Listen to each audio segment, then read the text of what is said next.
Hello guys, good day. So, meron na naman po tayong barya ngayon dito at automatic na mag-update na naman po tayo guys. So, ang i-feature nating barya for today ay ito pong 1 peso coin. Ito po ay year 2018 at under po sa NGC or sa New Generation Currency Series. So, yan guys, meron tayo ditong 4 na peraso.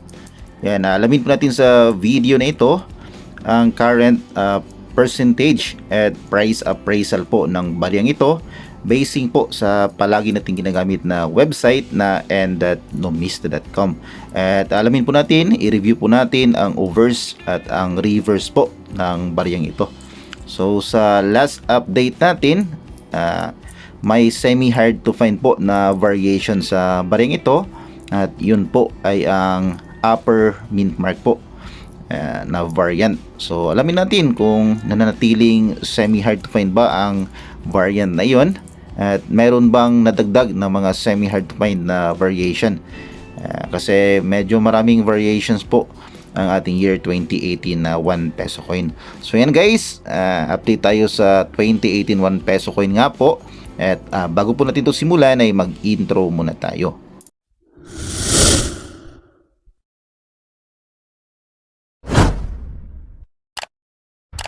Ayan, hello po sa inyong lahat, good day, magandang araw, mayong adlaw sa inyong tanan at welcome back po sa aking channel. Kumusta po kayong lahat? Sana po ay nasa mabuti kayong kalagayan. So for today's video nga po ay meron na naman po tayong barya dito at automatic guys na mag-a-update na naman po tayo. Kasi alam naman po natin dito po sa ating niche po sa coin collecting ay mag-a-update lang po tayo ng mga coins sa mga mint years po na mga semi hard to find, mga hard to find, lalo na po yan po yung mga gusto talaga ng mga collector na mahanap. So dito guys sa content natin ngayon, ang i-update natin ay ito pong year 2018 na 1 peso coin na under po sa BSP series. So sa NGC series po. So meron pong variant dito na semi hard to find. Alamin po natin sa talaan ng numista kung nananatiling semi-hard to find po ang baryang yon or naging hard to find na ba. So before that ay i-review po muna natin ang overs at ang reverse po ng baryang ito. So unahin natin dito sa kanyang overs or sa kanyang harapan. Yan guys, dito sa kanyang overs ay naka-highlight po syempre. So 1 peso coin natin ang portrait po ng ating bayani na si Dr. Jose Rizal. Yan. Dito sa right side, makikita natin ang 1 peso na denomination.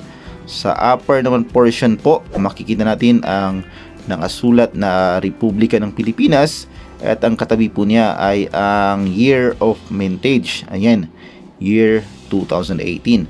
Dito sa ilalim, makikita natin ang pangalan na nakaukit. Yan ni Dr. Jose Rizal. At ang mint mark naman po ang katabi niya. So pag may mint mark, ibig pong sabihin na ito po ay minted po sa Pilipinas. So yan po ang makikita natin dito sa kanyang overs or sa kanyang harapan. At dumako naman po tayo dito sa kanyang reverse or sa kanyang likuran. Dito sa bandang kanan, makikita natin ang silyo ng Bangko Sentral ng Pilipinas. Ayan.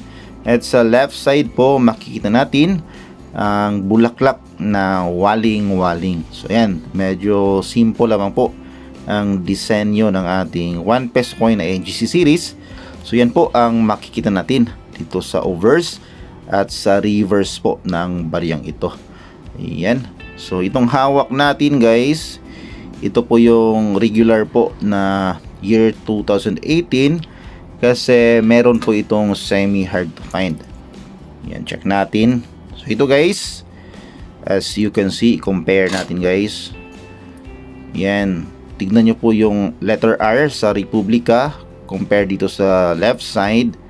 Ang letter R sa right side po, makikita natin naka-align po sa letter I sa Pilipinas. Dito naman po sa left side, ang letter R ay naka-align sa letter P So yan po, at dito sa ilalim po yung kanyang mint mark naman. Ang mint mark po dito sa right side po ay nakaangat. So hindi po naka-align sa pangalan ni Dr. Jose Rizal. So itong isa naman po, yan as you can see, yan naka-align po ang pangalan na Jose Rizal sa mint mark po. Yan, so ito yung regular minted, regular variation, ang common. Ito naman po yung upper mint mark po kung tawagin. Ito po yung semi hard to find. So yan guys, yan po ang pagkakaiba sa dalawang variation na ito. Yan, meron pa po tayo dito isang upper mint mark, at ito naman ay yung common na variant.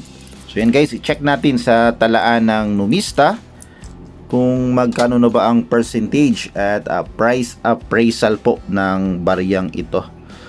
So yan, check natin. Numista 1 peso coin. Ayan. Medyo malabo. Hindi nag-focus yung cam natin. So 1 peso Numista. So yan guys. So ang mint years nito ay 2017 to 2019 so far. So wala pang year 2020. Yan. So composition pala nito ay nickel plated steel. So ito po ay magnetic. Yan, dumidikit po sa magnet ang ating 1 peso coin na NGC series. Yan. So weight 6 grams. Yan. Orientation, medal alignment, overs, nandito po guys ang kanyang reverse. Ang edge ay 4 segments per 13 or 14 seeds. Yan, ito nga po ay minted sa BSP Security Plan Complex sa Quezon City. So check natin guys sa year 2018. Yan, year 2018. Meron pong apat na variations. So first variant, overs 1A, mint mark near Jose Rizal. Second variant, overs 1B, frost. Yan, ito yung frosted. Third ay ang mint mark near Jose Rizal, fine hair details. Pang-apat ang overs 2, mint mark above L of Jose Rizal, the R in Republica above the first I in Pilipinas. So ito po yung upper mint mark kung tawagin. So sa first variant po, yan, 67% po ang kanyang percentage. So malaki po. Sa very good condition. Sa price appraisal niya 3.30 pesos. Fine 23, very fine 33, extra fine condition 46.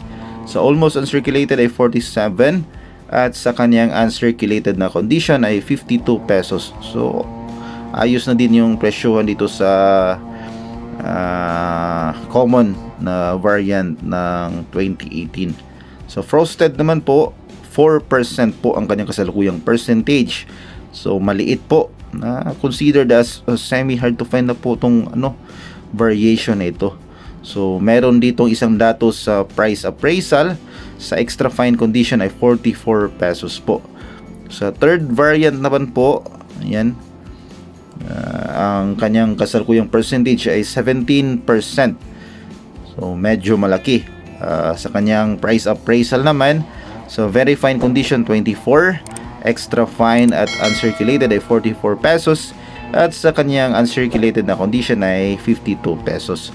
Sa upper mint mark guys, ayan, dito po, ito po yung pinakamaliit na variant so far dito sa apat na variation sa year 2018. So 2% po ang kanyang kasalukuyang percentage, at as you can see, wala po siyang kasalukuyang price appraisal. Blanco po lahat dito sa talaan ng Numista. So ibig mo sabihin na nanatiling semi hard to find itong upper mint mark na variant ng year 2018. Yan guys. So kapag kayo po ay meron ito, ay mainam po na huwag nyo na pong pakawalan. Itabi nyo na po yan. Yan, itong ganitong variant guys. yung letter R naka-align sa letter I sa Pilipinas, sapagkat ito po ang mas mahirap na mahanap na variation sa year 2018. At alam naman po natin, ang mga collector guys ay gusto yung makompleto yung mga collections nila. So malay natin pagdating ng panahon, mas tataas po ang value nitong variation na ito. So yan lamang guys ang update natin dito sa year 2018. 1 peso coin under sa NGC series, at sana po ay nakapagbigay na naman ako ng kaunting kalaman, kaunting information sa inyo regarding po dito sa ating hobby na coin collecting. At kung bago ka pa lamang po sa akin channel, ay huwag mo na rin kalimutang mag-like, mag-comment, mag-share at mag-subscribe, at pakipindot na rin ng notification bell para updated ka sa mga susunod kong videos. And that's it for this video guys, and we'll see you again next time. God bless.